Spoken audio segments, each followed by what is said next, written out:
Ji, Assalamu alaikum. My name is Dr. Zafarullah Khan. I am working as Assistant Professor of Dermatology in Rashid Latif Medical College. I am the youngest Assistant Professor in Dermatology so far. I practice in Hamid Latif Hospital and at Kanaan Medical Center near PC Hotel Lahore. I have done my MBBS from King Edward Medical University. I did my FCPS in dermatology. I am fellow of College of Physicians and Surgeons in Pakistan. I did my certification from American Academy of Aesthetic Medicine, and currently I am practicing clinical as well as aesthetic dermatology, doing almost all the relevant procedures including hair transplant. Today's topic of discussion is acne. Although this is a very big topic and probably it won't be it will not be I would not be able to cover it within the given time, but still I would like to give a brief narrative of mine regarding this disease for public awareness.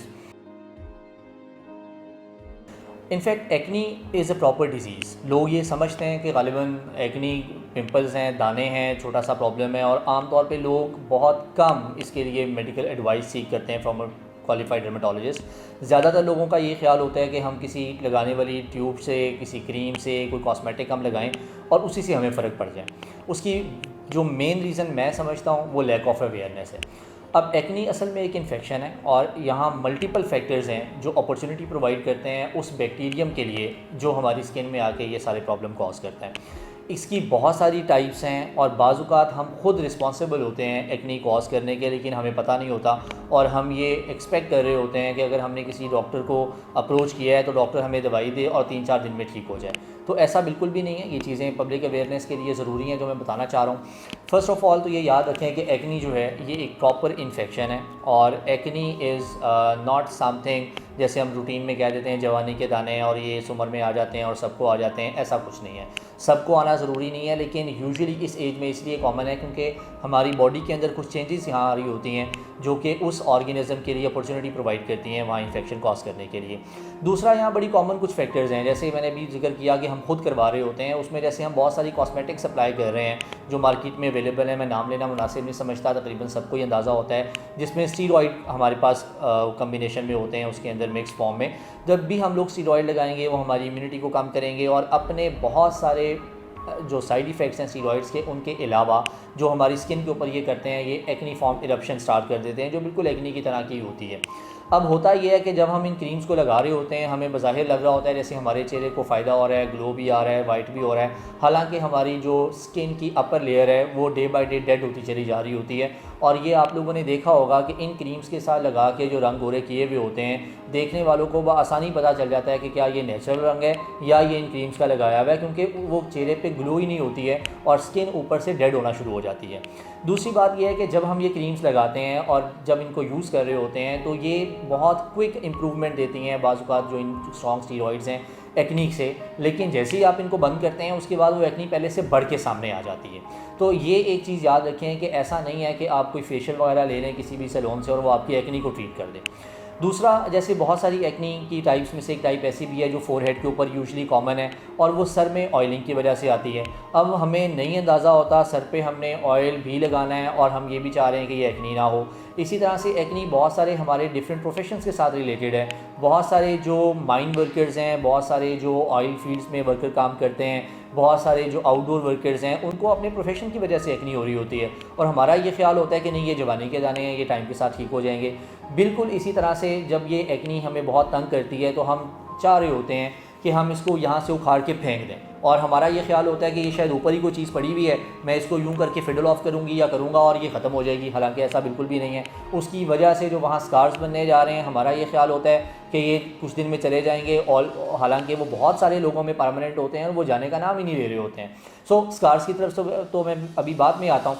Acne के लिए जब भी आप किसी qualified dermatologist को approach करते हैं तो वो आपको यूजुअली पहले तो उसकी कॉज के लिए देखते हैं और हम उसमें हिस्ट्री लेते हैं. कुछ जगहों पे खाने पीने की चीज़ों का भी हमारी बुक्स में इसका रेफरेंस दिया हुआ है जो कि इसको बाज़-औक़ात फ्लेयर करती हैं, तो हमने उसमें भी अपनी रूटीन देखनी होती है. ख़ास तौर पे जैसे ये फ़ास्ट फूड जंक आइटम्स हैं जैसे ये आजकल बड़ा कॉमन है बच्चियों में, बच्चों में, ये बर्गर, पकौड़े, समोसे, शवारमे, पराठे वगैरह, तो ये घर से अगर बने हुए और अच्छे ऑयल के हैं फिर तो गुजारा हो जाएगा। लेकिन जो हमारी कॉमन यूथ की रूटीन है, कैंटीन्स के ऊपर जाके हर रोज़ ये चीज़ें लेना, डेफिनेटली वो इसको एग्रीवेट कर रहे होते हैं।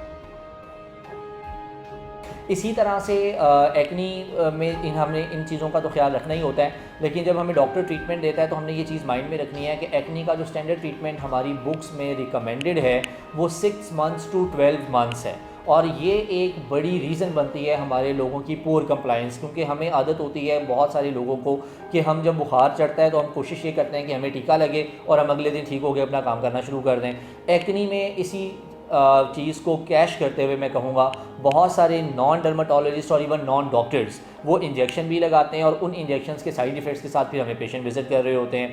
इसी चीज़ को एक्सप्लॉइट करते हुए बहुत सारे सैलून में लोगों के फेशियल कर दिए जाते हैं एक्नी के नाम के ऊपर, और डिफरेंट टाइप की क्रीम्स लगा दी जाती हैं जो बजाय फ़ायदा देने के उल्टा नुकसान कर रही होती हैं। सो मेरा जो प्राइम मैसेज है इस वक्त वो ये है कि समझें इस चीज़ को कि acne is not just a cosmetic problem, it is a disease, it is a dermatological issue, और हमने इसकी कॉज को फाइंड आउट करना है, फिर हमने इसका ट्रीटमेंट करना है। और हमेशा हम पेशेंट को बताते हैं कि इसका इलाज तसल्ली तशफ़ी के साथ करना है, जल्दी नहीं करनी है। जो पेशेंट ये चीज़ समझ जाते हैं और आराम से अपना ट्रीटमेंट करवाते हैं, at the end of the day वो सक्सेसफुल होते हैं। फिर आम तौर पे मैंने देखा सोशल मीडिया के ऊपर डिफरेंट फोरम्स पे हम देखते हैं पेशेंट को एक आध तस्वीर आपको दिखा देंगे या सिर्फ क्वेरी कर देंगे रिटर्न फॉर्म में, कोई आपसे मैसेज के ऊपर पूछेंगे कि एक्नी है और ट्रीटमेंट बता दें। याद रखें अभी तक ऐसी कोई भी एक माजून नहीं है कि मैं सारे मरीज़ों को दे दूँ। डिफरेंट टाइप्स ऑफ एक्नी का डिफरेंट ट्रीटमेंट है। मैंने पेशेंट को भी देखना होता है, पेशेंट मैरिड है, अनमैरिड है, यंग एज है, ओल्ड एज है, कोई और अंडरलाइंग उनको डिजीज़ है या नहीं, और accordingly I have to modify my treatment. बहुत सारी चीज़ें ऐसी हैं जो हम मैरिड वीमेन में नहीं दे सकते हैं, बहुत सारी चीज़ें ऐसी हैं जो हम आउटडोर वर्कर्स में नहीं दे सकते हैं, बहुत सारी चीज़ें ऐसी हैं जो हम यंग बच्चों में जो 12, 14 ईयर्स और 15 ईयर्स की एज तक हैं उनको नहीं दे सकते हैं। तो ये याद रखें, ऐसा नहीं है कि अगर आपकी कज़न ने या आपकी फ्रेंड ने कहीं से ट्रीटमेंट करवा लिया और वो ठीक हो गई है तो इसका मतलब है कि उसका ट्रीटमेंट आपके लिए भी इक्वली इफेक्टिव है। बहुत सारे लोग ऐसा करते हैं और at the end they end up in some problem. दूसरा ये, जैसे मैंने जिक्र किया दरमियान में, कि एक्नी के बाद निशान बनते हैं। Very common problem, acne usually ठीक हो जाती है लोगों की, निशान बाद में गले पड़ जाते हैं। अब होता ये है कि जब पेशेंट इसको फिडल ऑफ कर रहे होते हैं, निकाल रहे होते हैं हाथों के साथ दानों को, उस वक्त उनको एहसास नहीं होता क्योंकि दाने बुरे लग रहे होते हैं। जैसे ही दाने थोड़े बेहतर होते हैं फिर उनको निशानों की फ़िक्र पड़ जाती है। अब निशानों में कितनी इम्प्रूवमेंट हो सकती है ये डिपेंड करता है किस टाइप का निशान है। निशान बहुत सारे होते हैं, आपने देखा होगा डीप खड्डे भी बने होते हैं लोगों के फेस के ऊपर, या इवन बाकी जगहों पे भी एक्नी जहाँ पे आ सकती है। तो बाज़ात खड्डे की बजाय सिर्फ आपको पिगमेंटेशन नज़र आ रही होती है। फिर एक्नी का एक और इशू ये होता है कि लोग ये समझते हैं कि एक्नी सिर्फ शायद फेस के ऊपर ही आती है, ऐसा नहीं है।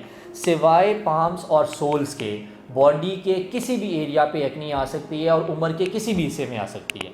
तो अकॉर्डिंगली हमने उसको ट्रीट करना है। कमर पे एक्नी आ जाती है, बाज़ात मरीज़ को कन्विंस करने में टाइम लग जाता है, उनको ये बताने में टाइम लग जाता है कि ये एक्नी है, क्योंकि हमें तो यही पता है कि एक्नी चेहरे के ऊपर आनी होती है।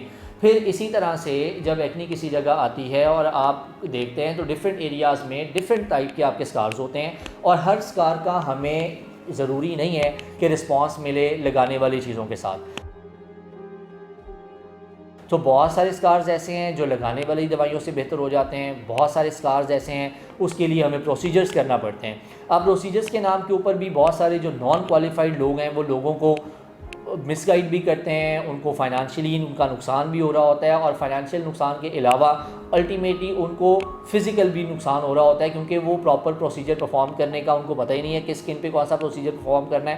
सो आई वुड सजेस्ट कि काइंडली आप किसी क्वालिफाइड डर्मेटोलॉजिस्ट के पास जाएँ जब भी आपने ये प्रोसीजर कराने हैं, और वो कोई भी प्रोसीजर हो सकता है। वो PRP भी हो सकती है, वो माइक्रो नीडलिंग भी हो सकती है, वो मेसोथेरेपी भी हो सकती है, वो कोई लेज़र भी हो सकता है, वो पीलिंग भी हो सकती है। ये वो सारे ऑप्शंस हैं जो हम एक्नी के स्कार्स के लिए कर सकते हैं। इवन इसके अलावा भी कुछ ऑप्शंस अवेलेबल हैं, लेकिन फिर वही वाली बात कि ज़रूरी नहीं है कि हर एक्नी के स्कार्स के ट्रीटमेंट में हमने PRP करनी है या हर एक्नी के स्कार्स के ट्रीटमेंट में हमने लेज़र करना है। ये type of scars, age of the patient, skin of the patient, tone उसकी स्किन की कैसी है, इस चीज़ के ऊपर डिसाइड करता है, जो कि डेफिनेटली एक क्वालिफाइड डर्मेटोलॉजिस्ट का ही काम है कि वो इस सारी चीज़ों को माइंड में रखें और फिर अकॉर्डिंगली उसको वो डिसाइड करें।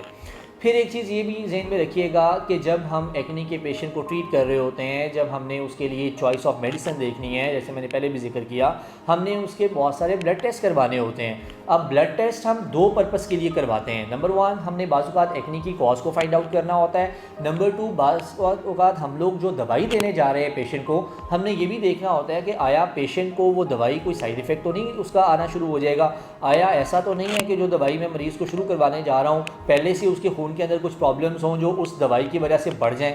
तो ये सारी चीज़ें काइंडली अपने डॉक्टर के साथ ज़रूर कोऑपरेट करें जब आप ट्रीटमेंट के लिए जाते हैं। And when you know that your doctor is a qualified dermatologist, तो फिर आप उसकी एडवाइस को मानें और उसके ट्रीटमेंट में कंप्लाइंस शो करें। और फिर भी अगर आपको लगता है कहीं कोई प्रॉब्लम है, कहीं कोई कन्फ्यूजन है, do discuss it with your doctor. ऐसा नहीं होता कि जो चीज़ें आप टीवी पे या टॉक शोज़ में या सोशल मीडिया के ऊपर देखते हैं वो सारी एग्जैक्टली उसी तरह से हों जैसे आपको नज़र आ रही होती हैं।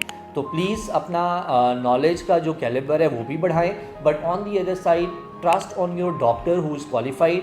बाज़ औक़ात ऐसा भी होता है पेशेंट हमारे पास आते हैं और वो कुछ चीज़ें जो बेसिक उनके माइंड में हैं उसी को लेके चल रहे होते हैं। जैसे बहुत सारे पेशेंट आते हैं वो मार्केट में अवेलेबल कॉस्मेटिक्स यूज़ कर रहे हैं और जब उनको कहते हैं कि ये बंद कर दें तो उनका इमीडिएट आंसर होता है डॉक्टर साहब नहीं, उसकी वजह से नहीं है, ये तो किसी और चीज़ की वजह से है, ये तो मेरी बहन भी यूज़ कर रही है, मेरी कज़न भी यूज़ कर रही है, मेरी फ्रेंड भी यूज़ कर रही है। तो उस टाइम पे फिर हमें पेशेंट को समझाना पड़ता है कि आपका डेफिनेटली वो कैलिबर तो ठीक होगा IQ के हवाले से, चूँकि नॉलेज नहीं है इसलिए आपको इन चीज़ों का अंदाज़ा नहीं है। So since when you walk on to your doctor, तो आप ज़रूर उनकी एडवाइस पे अमल करते हुए इन चीज़ों को फॉलो करें, उससे आपको फ़ायदा ही होता है। दूसरी बात यह है कि जब एक्ने स्कार्स के ट्रीटमेंट के लिए हम जाते हैं तो हम ये चाह रहे होते हैं कि हमारे स्कार्स बिल्कुल ऐसे ख़त्म हो जाएँ जैसे ये पहले शायद कभी थे ही नहीं।